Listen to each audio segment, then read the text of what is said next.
Twisted Mopar Garage. Nope, you're not looking at a Mopar. You're definitely not looking at a Mopar. Look at that. Wood spoke wheels.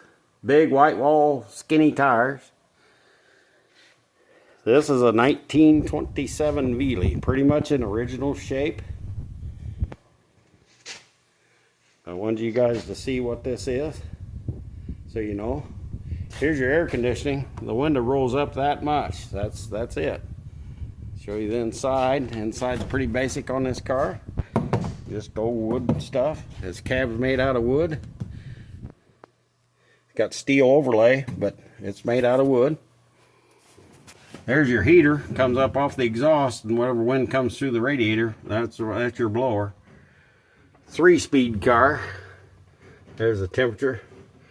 That's oil pressure gauge, odometer, and speedometer, and miles. That's how many original miles on it. 1927.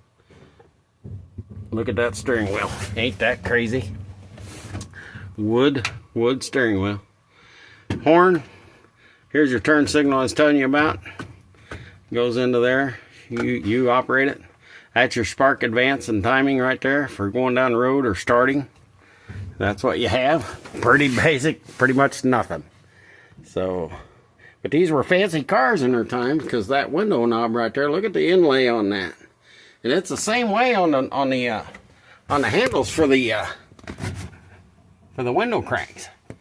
I mean, it's got some inlay going on there. It's like crazy. But it's neat. That's the original seat.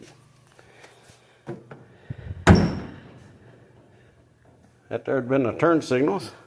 I'll show you under the hood here real quick. Kind of get a feel for that.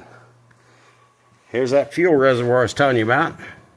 You gotta take and turn it on if you want to start for the day. You turn that on, otherwise you won't go very far. Here's that hydraulic master cylinder I was telling you about. That's actually just the fluid reservoir. The master cylinder to it's down there. That's where that is. And like I said, you gotta unscrew this. You have to unscrew that, and that pops up, and then you pump it up before you start driving it anywhere, and then you screw it back down tight. That way you keep your fluid pressure. But there she is. How about an alternator that's gear drive off the front of the motor? How about that? And then here, let's gear drive the distributor off the back of the alternator. How about that? That makes you wonder, doesn't it? How accurate is that timing? Back in the day, it was the best they could do, I guess.